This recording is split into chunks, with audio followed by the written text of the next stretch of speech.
If this is your first time at church, I apologise that that's the message, because this is probably what you expected. Maybe you've seen Christians, maybe in days gone by, or maybe still in high streets around the UK with "the end is nigh" on their placards or boards.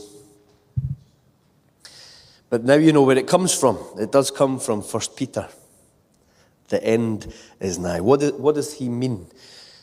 Some people feel that the early church was mistaken because they expected Jesus to come almost immediately, and then he didn't come straight back immediately.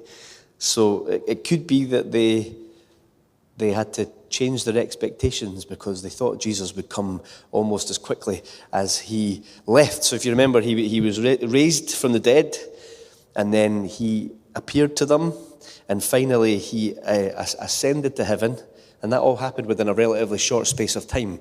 So some think, well, surely he's coming back really soon.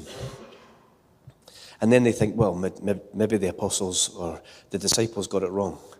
And maybe they did. Maybe he didn't come as quickly as they thought. But maybe we're not understanding time very well.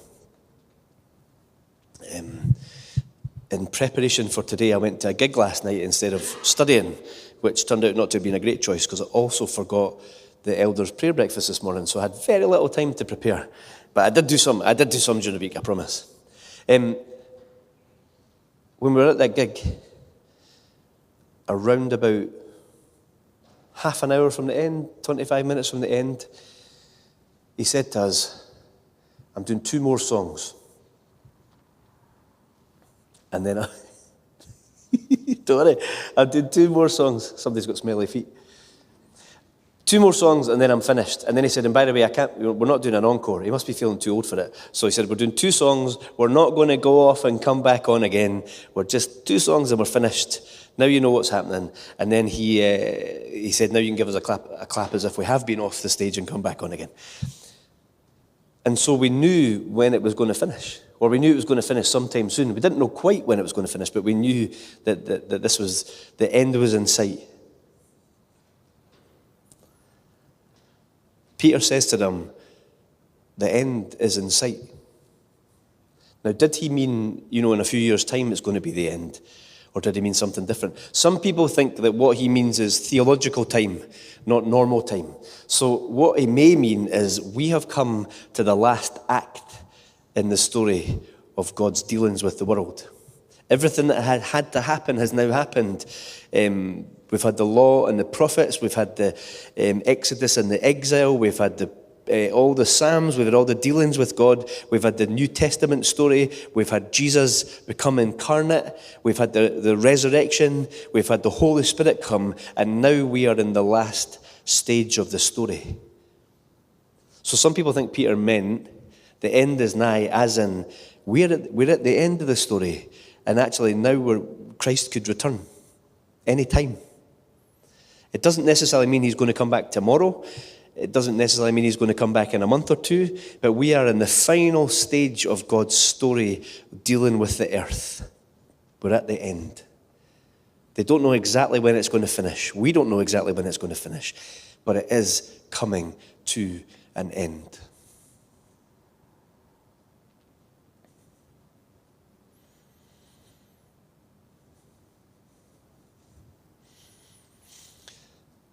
During the week, we've been talking about some of our strangenesses in the cafe. We've been talking about some of our weird mental health quirks and problems like that. And one of the things we're talking about was health anxiety. If you suffer from health anxiety, which you're in good company, then some of this might be familiar. When you've got health anxiety, then the least little thing you decide is terminal. And the very worst thing you can do is Google it, because that will confirm that it's terminal. When my doctor sees me coming now, they hide. I can see the receptionist rolling her eyes. Oh, Mr. Rankin, hi, what's wrong this time? The number of times that I've had a terminal diagnosis going into the doctor, that I've found myself and then checked on Wikipedia and confirmed it. But the funny thing is, right, if you truly think that you're dying, then actually you start to get your mind quite focused, don't you? Some of you have actually been in that position. Some of you didn't just worry about it. Some of you have actually been told, you've got this, and if you've got this, this could be the end. We will do our very best to treat you because you're here. That means it wasn't the end. But doesn't that focus the mind? Doesn't all the other things that seemed important in the past become trivial as you recognise this could be it? And the few times I've convinced myself this was it, it's interesting, my prayer life got a lot better. More than once I've read Tim Keller's book on death. Now he wrote that because he died of cancer the second time, but the first time he had cancer he didn't die. But he wrote a book about focusing your mind, recognising that death is coming to all of us. I always say that at the end of a funeral. We're all standing here together, and we're all faced by the same reality, that this might not be our time, but we will absolutely, certainly come this way at some point. And it focuses your mind. It makes you think, what's important? What's my relationship with God like? It's not for nothing that I think that as the world has become a bit more chaotic recently, people have been more interested in church. As I didn't live through the Cuban Missile Crisis, obviously, but I've spoken to people that did.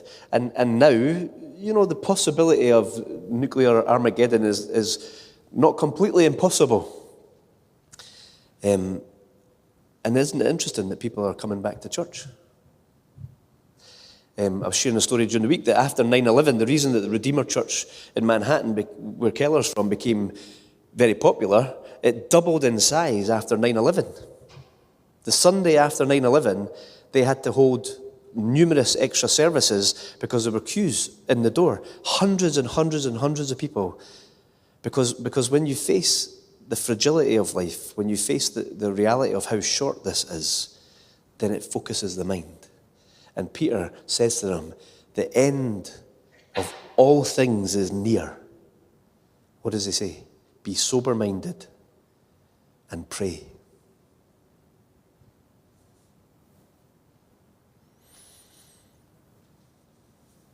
Now, it shouldn't take health anxiety or real health problems or money problems or trouble with your kids or trouble with your job. It shouldn't take those things to bring us to pray.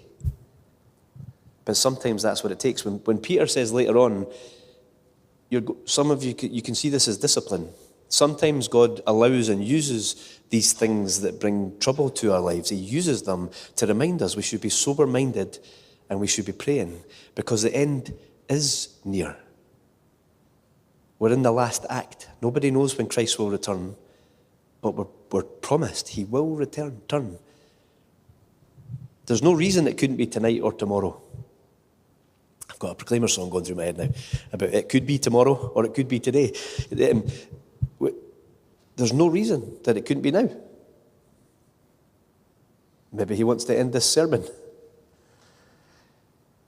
The end of all things is near. Be sober-minded and pray. One other way of living when you think the end is coming is to become even more hedonistic than you were before. If you don't have hope for a future, if you don't have an idea that what's to come is actually more real than what is now, then your bucket list can become very important to you. So Peter's already said to them, don't go back to the way you used to live. Don't go back to the debauchery. Don't go back to the seeking thrills.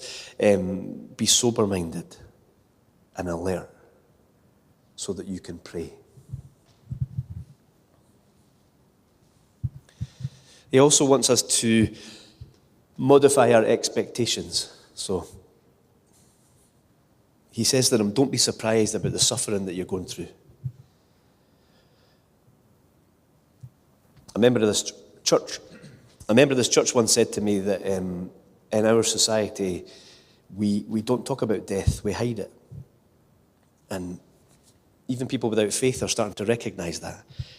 The person in question was reminding me about death cafes and how there are actually movements now to try and get people to talk about death because we, like no other culture on earth, try to hide that reality. And so when it happens, we're utterly shocked. Now, the same person, you'll guess who it is, but the same person also said to me that we live with a suspended reality because we have to. You can't actually sit thinking about death all the time because you'll be a basket case, not just a bucket list. It's just, so actually human beings need that hope. We need to live like we are going to live forever in order to function. And if you're a Christian, then that's true.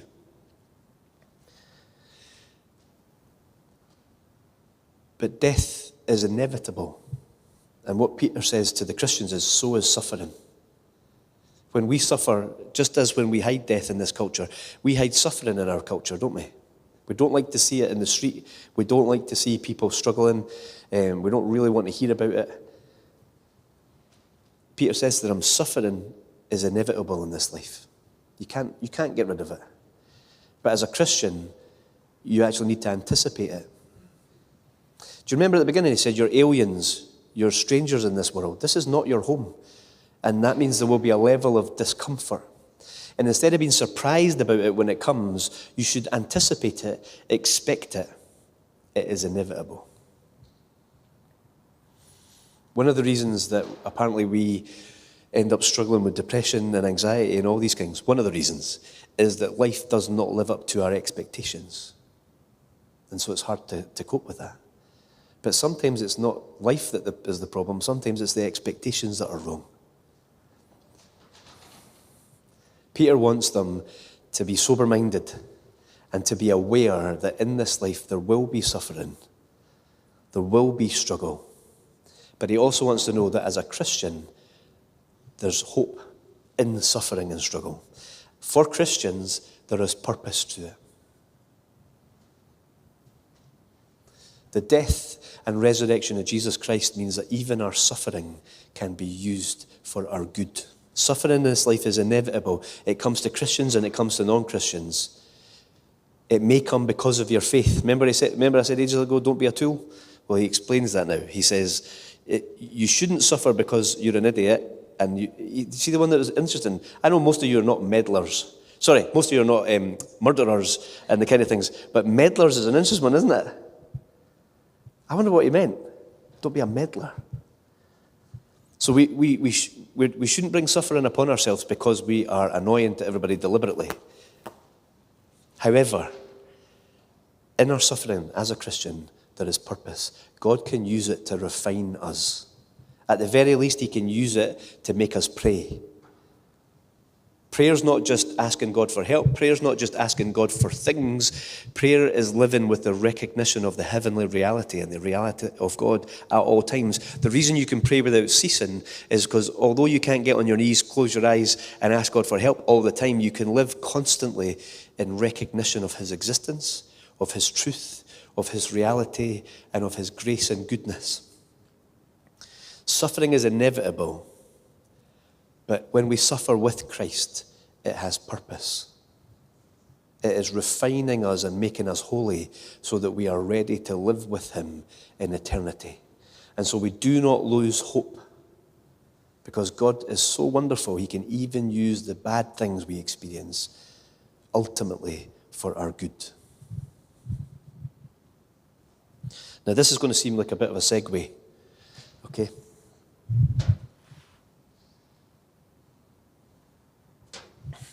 When I was preparing this, I thought, do you know what? The problem with 1 Peter is I've got to chapter 4 and I've said a lot of the things that I would have said already because I'd read ahead and obviously the later chapters interpret the first chapters. And I thought, what exactly different am I going to say this week? It feels like for the last 4 weeks, all I've said is we have to obey authorities and we have to suffer. And I've just doubled down on that today. Isn't that wonderful? Isn't that a great advert for Christianity? And then I thought, how on earth, how does this apply this week? And then I thought, well, there's something else I've been thinking about all week. I've been trying to get my head around for months, actually. I've been trying to understand something that's going on. And actually, it matches quite well. So although this seems like a complete left turn now, or right turning, depending on what I'm about to say, how do you recognize a Christian movement? You will be aware, as I am, that right now there's significant unrest in our society. There are at different times and for different reasons people out on the streets shouting, campaigning, throwing things, unfortunately.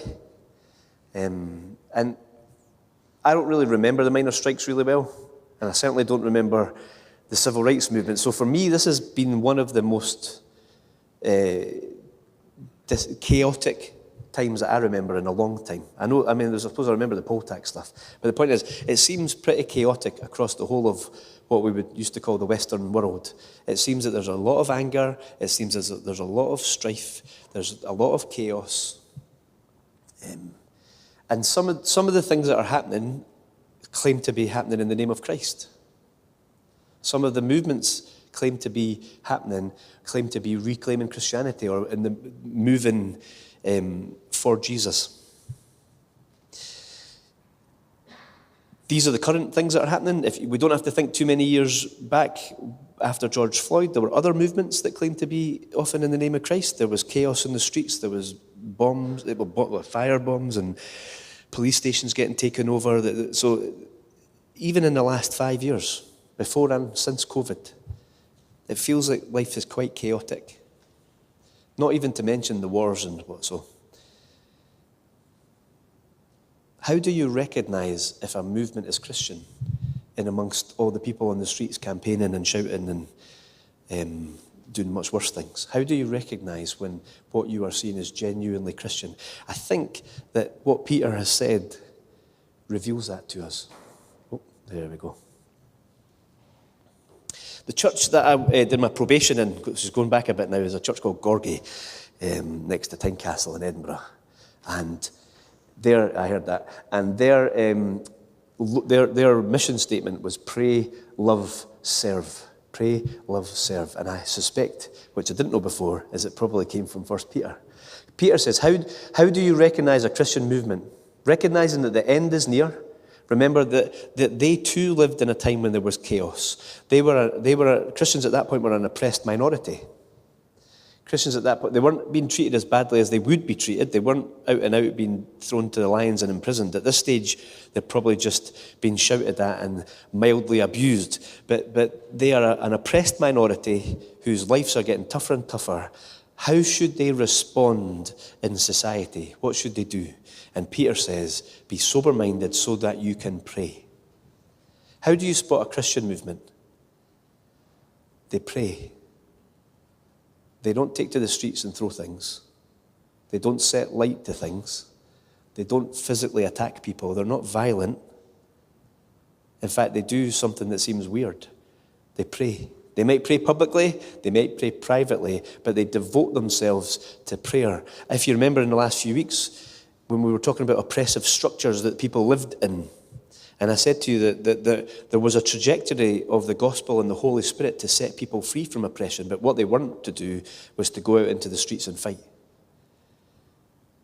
So it's not that slaves were to obey their masters forever. One day, the Christian movement would set the slaves free, but they were to do it in God's time and in God's power. Christians were told not to go out there and start, well, they didn't have cars to burn, but they burned in chariots and throwing things and shouting and fighting and surrounding government places. They were not to use violent political force. They were to trust God.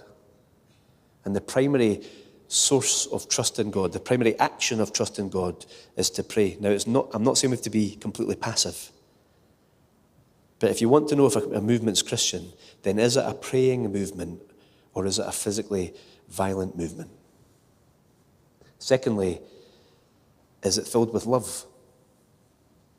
Think back to the movements just now or the movements previously. Think back to the various political things that have happened over the last decade even.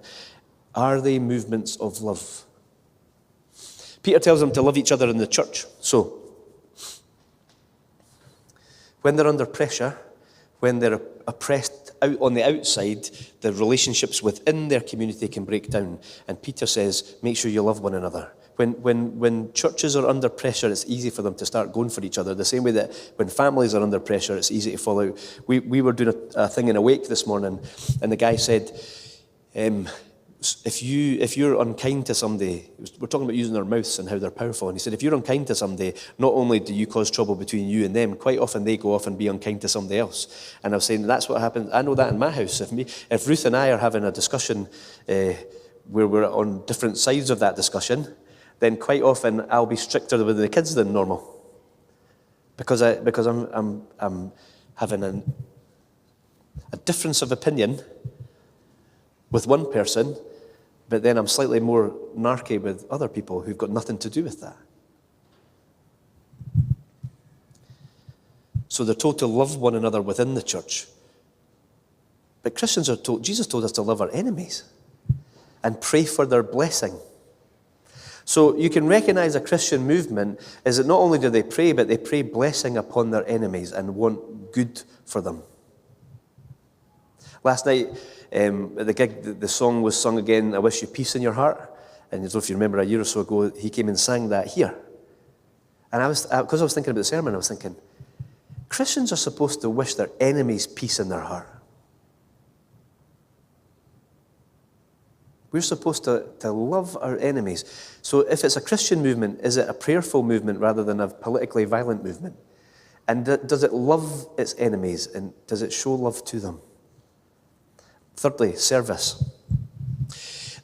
Over the last few years, you may or may not have agreed with some of the critiques of the political movements that we've experienced. I'm not going to ask you, there won't be a show of hands. I can probably tell by what newspapers you read.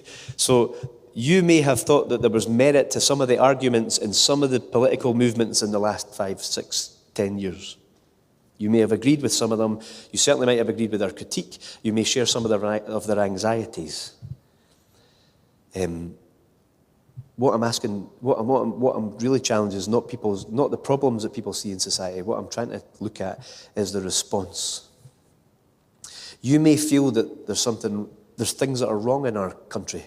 You may see disintegration. You may see the damage of relationships. There's certainly a lot of tension in community. Peter calls them to service. So it's not that Christians are to be passive. We're to pray. We're to love, and we're to serve. And serving means serve others, not be self-serving. So if you are frustrated, if you're disappointed, if you're upset about the way this world is, what service is God calling you to? What service might God be calling you to in love of your enemies?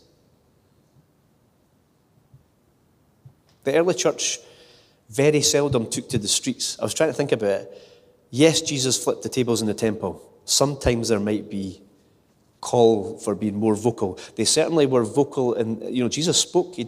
Jesus said what he thought. He was challenging. So this is not a call to be silent if you're upset about something. But he didn't. The church were not called to go out into the streets and cause trouble all the time.